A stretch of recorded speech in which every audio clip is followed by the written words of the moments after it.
He's from the island that you know about, Laguanav. Non premier temps, nous pas reconnaître. C'est à cause même situation avec petit monde reste avec et qui cap sorti al reta kon dans bidonville. L'intérêt situation était grave, nous même tout dans la Gonave, nous te mettons tête nous ensemble pour travailler dans le domaine ça. And we first didn't know of Lumiere La Vie and the work that's been going on, but we became aware of the situation in our own communities and reached out to try to do something about it in our own communities. Et nous pas compte ça t'a fait. We didn't know what Lumiere La Vie was doing about it. Yo même yo pas compte ça nous t'a fait. And they didn't know either what Mon Ramier in their community was. Et nous loin avec ces lambes pour jamber pour aller côté eux même. And you have to cross the ocean to get to where they are, and they would have to go a good distance across the water to come to see us. Mais c'est un problème nous même qui vivons dans ville provinciale, nous même qui vivons en dehors ville là. We're living outside in the rural areas, far away from the cities where the practice is going on mostly. Problème petit monde reste avec ça, il frappe nous en pile. And we're very sensitive to and angered by the child servitude. Et c'est là ça nous devine regrouper nous tous nous venons avec Lumière La Vie. So they join forces with Lumiere La Vie to do what they can about this. En tout cas qui fait que nous tout de suite ensemble et n'a pas discuter ce problème ça en Haïti en général. And so we're trying to raise consciousness all across the country and within our rural communities about the dangers and about all the negative aspects of child servitude. Et là vivre la Gonave. And as we live in Laguanav, la pluie pas tomber. often rain doesn't fall. Et ça parents yo fait yo prend al vendre avant les arriver. So the parents are having problems feeding, taking care of their kids, and so they'll farm the kids out so that someone else will worry about the problem and not themselves. Ça qu'on rend ti moun yo plus salrité là avec moun ça qu'on rend le système reste avec la montée plus haut.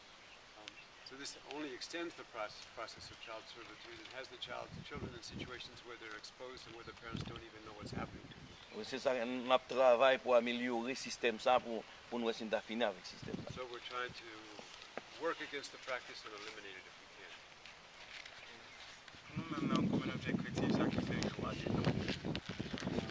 For us in the Christian community, what's important to us, Ces gens, l'église, dans des dénominations différentes, viennent d'accord pour nous approcher ensemble pour réfléchir.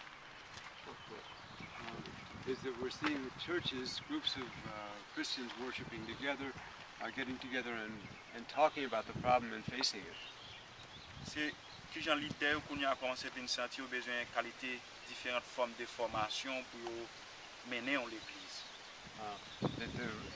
Those responsible for churches are realizing that they need different kinds of training to make their congregations aware of the dangers that society holds for children and families. Ça qui fait joie de nous encore, c'est que les leaders ouais que qu'on a vu commencer ouais toute la vie on mon âme, corps et l'esprit, mais auparavant c'est l'âme seulement ouais, mais qu'on a ouais tout le monde en aide. So the church leadership is beginning to truly understand the different dimensions of the person, not just the spiritual dimension, but the material and the social dimensions of the persons and what lives they're living. Ça qui fait joie de nous, c'est gens nous venons nous sentir l'église a commencé à utiliser une qualité de méthode qui est plus participative pour permettre l'échange fait entre mon et mon. The churches are learning to use exchange and participatory techniques of learning and sharing that they weren't used to using. Côté l'église vient sentir tout causer développement en pays c'est causé par eux tous. And they're beginning to realize that the question of development of a country is a fundamental concern for themselves, that it depends upon them and the church families. Par exemple, un exemple concret côté nous avons une association de 27 l'église travaille dans faire kounya c'est en de chaque église nous on qui quantité de monde qui est avec monde. Within, say, the 27 churches that are linked together in our association, through our association, that we're trying to take a look now at who are those and what portion of the people are in church situations of child servitude. Dans tous les 27 l'église qui quantité de monde qui pas écrire nom yo.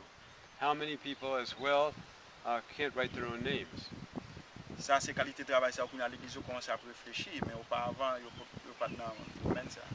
We hadn't been used to having these thoughts and this kind of awareness that we're extending among ourselves, and it's a joy to us to realize that we can do this. Si il y a un joie, il y a un bagage qui va aller bientôt. If we have joy, there's naturally going to be some aspects that we don't like so much.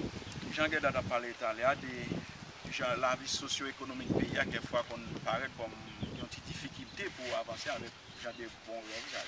For instance, there's a major handicap is the socioeconomic situation that the people live within, and that it's a big obstacle, and we have to face it. We can't ignore it. It's all around us. Dans la communauté chrétienne, si nous avons dit ça qui est un petit classe pile pour nous, nous pas dit qu'il va faire n'importe quoi, non. C'est comment quelquefois il y a quelques groupes, ils ont méthode, ils ont avantage là-bas, mais pour avancer quelquefois, il a plus besoin de soutenir au niveau économique.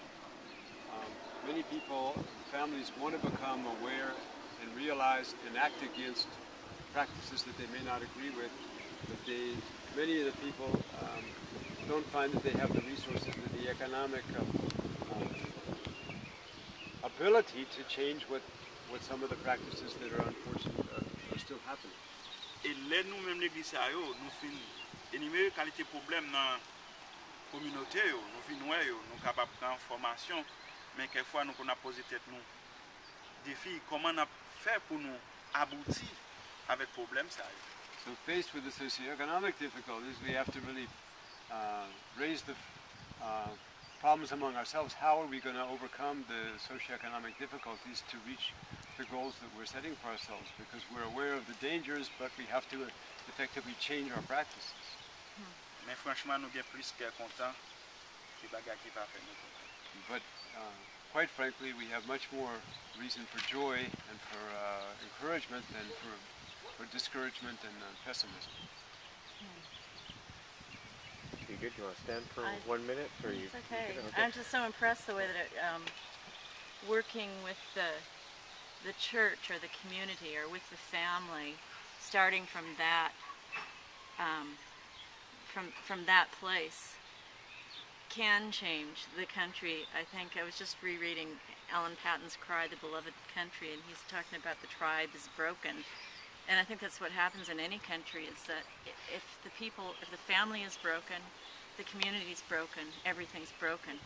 So if you get the mothers together and get the families to stay together and not give up their children, and get the churches to support each other and teach each other to read, I mean, it's a beautiful concept. I really think it's a beautiful concept. Il dit que ça frappait l'empile où nous parlait de l'importance, prise de conscience de famille, et que pasteur travaille avec famille qui est dans l'église, et puis que conscience levée famille, parce que il y a un livre, Alan Patton, du nom auteur, qui parlait de leur tribu cassée, famille cassée, société cassée, et puis n'importe pratique capable de gagner, et que c'est le noyau ça y est que société est obligée de défendre valeur.